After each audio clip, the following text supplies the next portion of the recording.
Hey heroes and விஜிலண்டிஸ்னா தான் அவங்க அது என்னப்பா D23 எல்லாம் பார்த்துட்டிங்களா? ஒரு வழியாக அப்டேட்ஸாக பார்த்தீங்கன்னா அள்ளி கொட்டிட்டு போயிருக்காங்க. இவங்க இப்போவே இப்படி தாங்க பண்ணுறது. கொடுத்தா ஒன்றுமே கொடுக்குறதெல்லாம் எல்லாம் அப்படியே கொடுத்துட்டு போயிடுறது. மாட்டினா மொத்தமாக மாட்டுவானுங்க, இல்லாட்டி ஒருத்தனும் சிக்க மாட்டேன்ற மாதிரி அப்டேட்டை கொடுத்தா கொடுத்துக்கிட்டே இருப்பாங்க, இல்லைனா ஒன்றுமே கொடுக்காம அப்படியே விட்டுருவாங்க.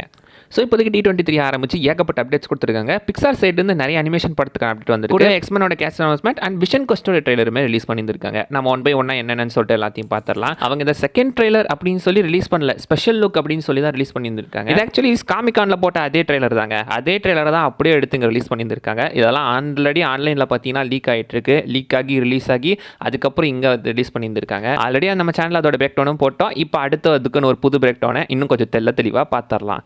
எல்லாம் ஆரம்பிக்கலாமா?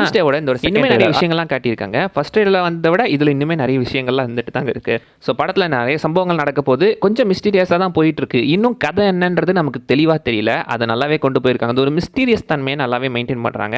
பார்க்கலாம் இருங்க என்ன நடக்குது அப்படின்றத. அண்ட் ட்ரெய்லரோட ஸ்டார்டிங்கே நம்ம டாக்டர் தூமை தான் பார்க்காட்டுறாங்க. மனுஷன் பார்த்தீங்கன்னா அவரோட சிம்மாசனத்தில் உட்காந்துக்கிட்டு இருக்காரு.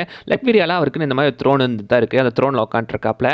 ஆனால் அந்த இடமே ஒரு மாதிரி வித்தியாசமாக இருக்குங்க. நல்ல க்ளோ ஆகிட்டு இருக்கு. தரையெல்லாம் கூட ஏதோ பார்த்தீங்கன்னா க்ளோ ஆகிக்கிட்டே இருக்கிற மாதிரி இருக்குது. லைக் அவரோட ரூன்ஸாக இருக்கலாம். அந்த லெட்வீரியா அவருக்குமே பார்த்தீங்கன்னா ஒரு மேஜிக் தெரியும். அவருக்குமே மேஜிக் நாலேஜ் இருக்குது. ஸோ அவர் தன்னோட அந்த ரூன்ஸ் எல்லாம் வச்சு அந்த கோட்டையை மேபி ஏதாவது பவர் பண்ணிக்கிட்டு இருக்காரோ, மேபி இருக்கலாங்க.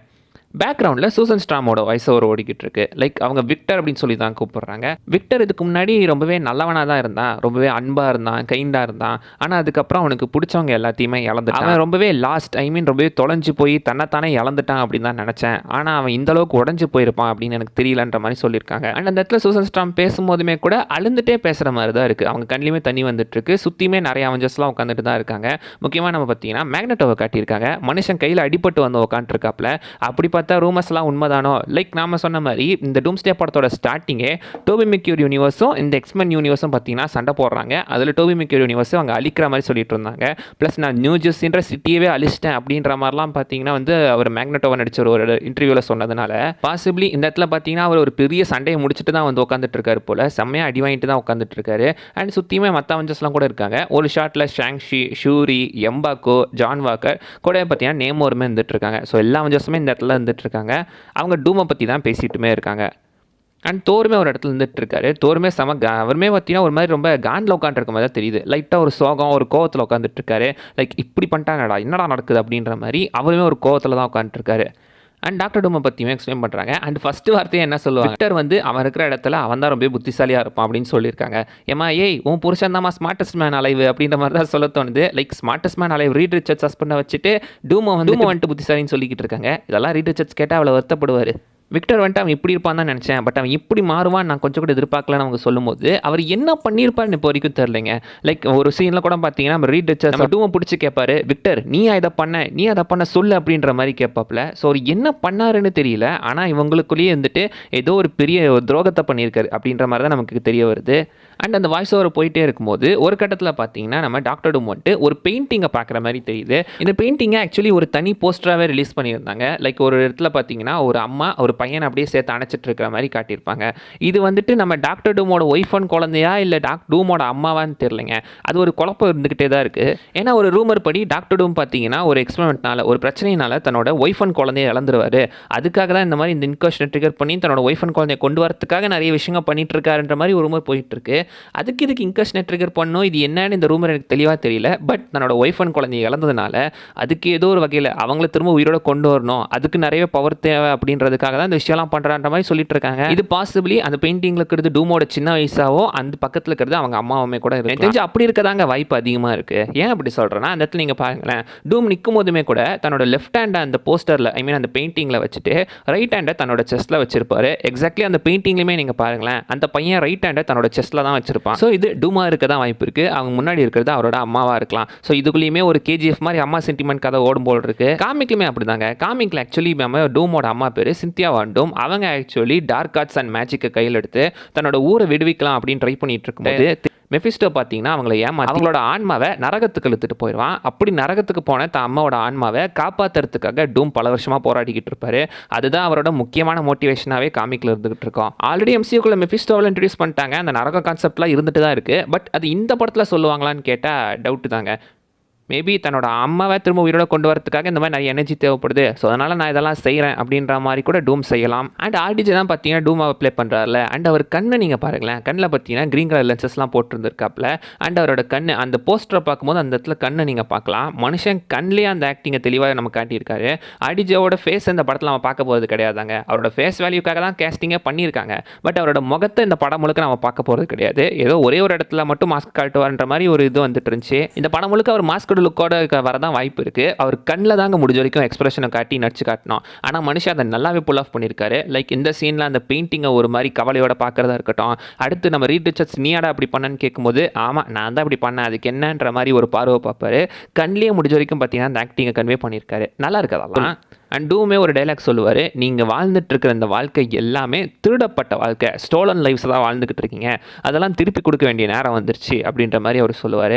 அப்படி சொல்லும்போது நிறைய கேரக்டர்ஸ் காட்டுவாங்க. நம்ம ஆண்ட்மேன் அண்ட் கேசிலாங்க அவரோட பொண்ணை காட்டுவாங்க, நம்ம தோரியும் லவ்வையும் காட்டுவாங்க, ப்ளஸ் பார்த்தீங்கன்னா லோக்கியை காட்டுவாங்க, நம்ம கேப்டன் அமெரிக்காவை காட்டுவாங்க. ஸோ அவங்க எல்லாருமே வந்துட்டு ஸ்டோலன் லைஃப்ஸை வாழ்ந்துட்டு இருக்காங்களா அப்படின்னு நீங்கள் கேட்டிங்கன்னா டெக்னிக்கலி ஆண்ட்மேனோட பொண்ணு கேசிலாங்குக்கு அப்படி கிடையாதுங்க. அவங்க வந்துட்டு அவங்க பொண்ணு தான். அதையும் காட்டுறாங்க அப்படின்னு தெரில. பட் இந்த பக்கம் தோரோட பொண்ணு லவ் நீங்கள் எடுத்துக்கிட்டிங்கன்னா லவ் வந்துட்டு கோரோட பொண்ணு தான். டெக்னிக்கலாக அவள் இறந்துருக்க வேண்டிய பொண்ணு. பட் எட்டர்னிட்டி கிட்ட போய் அந்த பொண்ணை திரும்ப உயிரோட கூட்டு வந்திருப்பாங்க.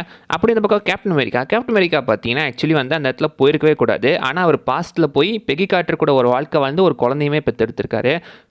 டெக்னிக்கலாக அவருமே பார்த்தீங்கன்னா இந்த மாதிரி ஒரு வாழ்க்கை தான் வாழ்ந்துருக்காப்புல. லோக்கி ஸ்டோலன் லைஃபான்னு கேட்டிங்கன்னா அவருமே இறந்துருக்க வேண்டியது. பட் டெஸ்ராக்டை யூஸ் பண்ணி டைம் லைனை விட்டு வெளியே வந்து அது ஒரு மாதிரி போகி கம்ப்ளீட்டாக அது வேறு மாதிரி மாறிட்டு இருக்கு. ஃப்ராங்க்லினையும் ஜானி ஸ்ட்ராமையும் காட்டுவாங்க. அவங்க ஏதோ ஒரு இடத்துல பார்த்தீங்கன்னா விட்றா ஒன்றில் பயப்படாது அப்படின்ற மாதிரி நம்ம ஜானி ஸ்ட்ராம் வந்துட்டு நம்ம ஃப்ராங்க்லினை பிடிச்சிட்டு இருக்கிற மாதிரி தான் கட்டி பிடிச்சிட்டு இருக்காப்புல. பின்னாடி ஏதோ ஒரு பெரிய எக்ஸ்ப்ளோஷன் நடக்கிற மாதிரி தெரியுது. லைட்டாக ஃப்ராங்க்லின் முகத்தில் ஒரு குட்டி பயமே தெரியுது என்ன நடக்குது அப்படின்ற மாதிரி.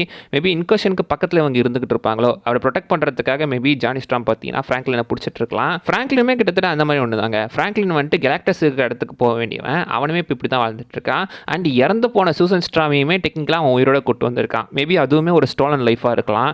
அதனால் நீங்கள்லாம் திருடப்பட்ட வாழ்க்கையை வாழ்ந்துருக்கீங்க, உயிருக்கு திருப்பி கொடுக்க வேண்டிய நேரம் வந்துருச்சு அப்படின்னு சொல்லி டாக்டர் டூம் திரும்ப அதை எல்லாத்தையும் எடுக்கிறதுக்கு வந்திருக்காரோ.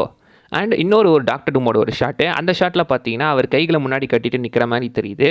அண்ட் சைடில் இன்னும் ஏதோ ஒரு உருவமே நிற்கிற மாதிரி தெரியுது. அது யாருன்னு தெரில, அது யாருன்னு தெளிவாக காட்டல. பட் ஆக்சுவலி பார்த்தீங்கன்னா இந்த டாக்டர் ரிவீல் பண்ணும்போதே காமிக்கானில் லெட்வீரியன் விச்சஸையுமே ரிவீல் பண்ணியிருந்தாங்க. லெட்வீரியன் விச்சஸ் ஆக்சுவலி பார்த்தீங்கன்னா நம்ம டாக்டரும் கூட ஒரு விச்சஸ் கூட்டத்தையுமே வச்சிருக்க மாதிரி சொல்கிறாங்க. மேபி ஒரு கவன் ஆஃப் விச்சஸ் அவர் கூட வச்சிருக்கலாம். அண்ட் இன்னொரு கேரக்டருமே லீக் ஆகிடுச்சு, போரிஸ் அப்படின்னு சொல்லி. அதுக்கு பார்க்கவே கொஞ்சம் வித்தியாசமாக தான் இருந்துச்சு. இப்படி ஒரு கேரக்டர் காமிக்கலே கிடையாது. இது நிறைய பேர் என்ன சொல்கிறாங்கன்னா இதுக்குள்ளே இருக்கிறது டாக்டர் ஸ்ட்ரேஞ்சா இருக்கலான்ற மாதிரி ஒரு ரூமர் போயிட்டுருக்கு. காமிக்கில் ஆக்சுவலி போரிஸ்னு ஒரு கேரக்டர் இருக்குங்க. நம்ம டாக்டர் டூமோட பட்லராக இருந்துட்டு இருப்பாரு. லைக் பேட்மேனுக்கு எப்படி ஆல்ஃப்ரெட்டோ அந்த மாதிரி இந்த பக்கம் நம்ம டாக்டர் டூமுக்கு போரிஸ் இருந்துட்டு இருப்பாப்ல ஒரு பட்லர் மாதிரி. அந்த கேரக்டரோட நேம் இங்கே கொடுத்துருக்காங்க. அண்ட் இதுக்குள்ளே இருக்கிறது பாசிபிளி பார்த்தீங்கன்னா ஸ்ட்ரேஞ்சாக இருக்கலாம். அண்ட் நம்ம டூமுக்கு ரைட் ஹேண்ட் மேனாக தான் இந்த போரிஸ் வரப்போகுதுன்ற மாதிரி சொல்லிட்டு இருக்காங்க.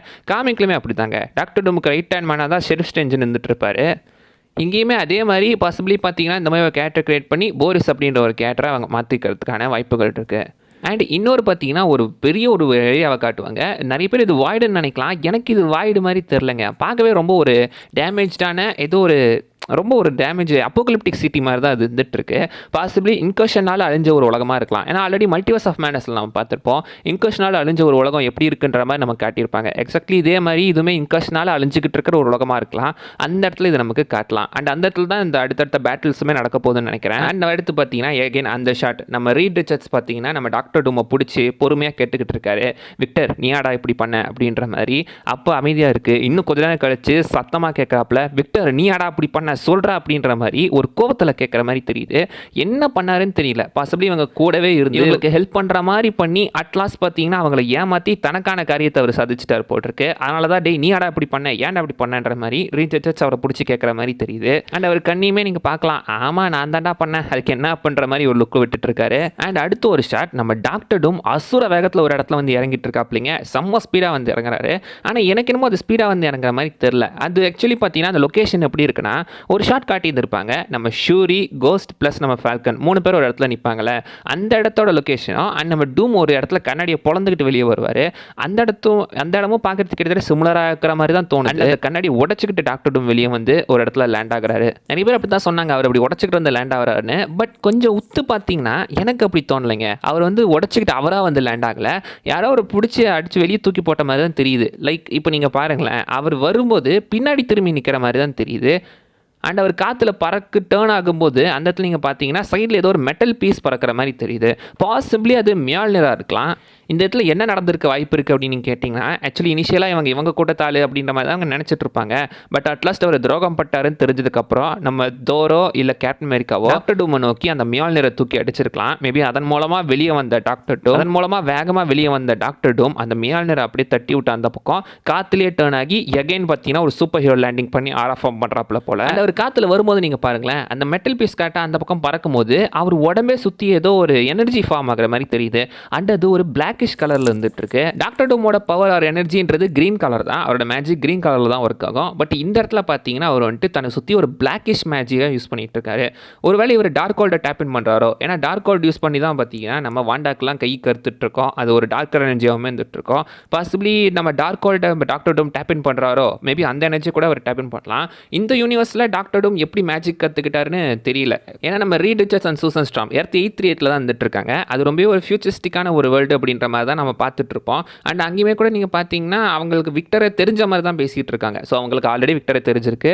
அந்த யூனிவர்ஸை சேர்ந்த விக்டர் வாண்டுமா தான் இவர் இருக்கவே வாய்ப்பு இருக்குது. அண்ட் அந்த யூனிவர்ஸில் சயின்ஸ் எக்ஸிஸ்ட் ஆகிருக்கு, மேஜிக்குமே எக்ஸிஸ்ட் ஆகிட்டு இருக்கணும். ஸோ டாக்டர் டூம் அந்த இடத்துல தான் மேஜிக் கற்றுக்கிட்டு இருக்காரு. அண்ட் அப்போ பார்த்தீங்கன்னா அவர் ஒரு பிளாக்கிஷ் மேஜிக் எனர்ஜியை தான் டேப் இன் பண்ணிட்டு இருக்காரு. அதை டேப் இன் பண்ணி காத்துலேயே பார்த்தீங்கன்னா அவர் திரும்பி அதுக்கப்புறம் தான் வந்து ஒரு சூப்பர் ஹீரோ லேண்டிங் பண்ணி ஆர்எஃப்எம் பண்ணிட்டு இருக்காரு. பாசிபிளி உள்ள நீ எங்களுக்கு துரோகியாடா அப்படின்னு சொல்லி அந்த மியால்னிரை தூக்கி அடிச்சு அதன் மூலமாக அவர் வெளியே பறந்து வந்து மியால்னிர் ஒரு பக்கம் போய் காற்றுல விழுற மாதிரி வரும்போது அவர் மேஜிக் யூஸ் பண்ணி டர்ன் பண்ணி ஒரு லேண்டிங் பண்ணியிருக்காரு. இப்படி தான் நடந்திருக்கும்னு நினைக்கிறேன். அவரோட சூட் நீங்கள் பாருங்களேன், அந்த ஆர்மர் பார்க்குறதுக்கு கொஞ்சம் டிஃப்ரெண்ட்டாக தெரியல. ஆக்சுவலி பார்த்தீங்கன்னா ஒரு 2 ஆர்மர் லுக் இவளுக்கு ரிவீல் பண்ணியிருந்தாங்க.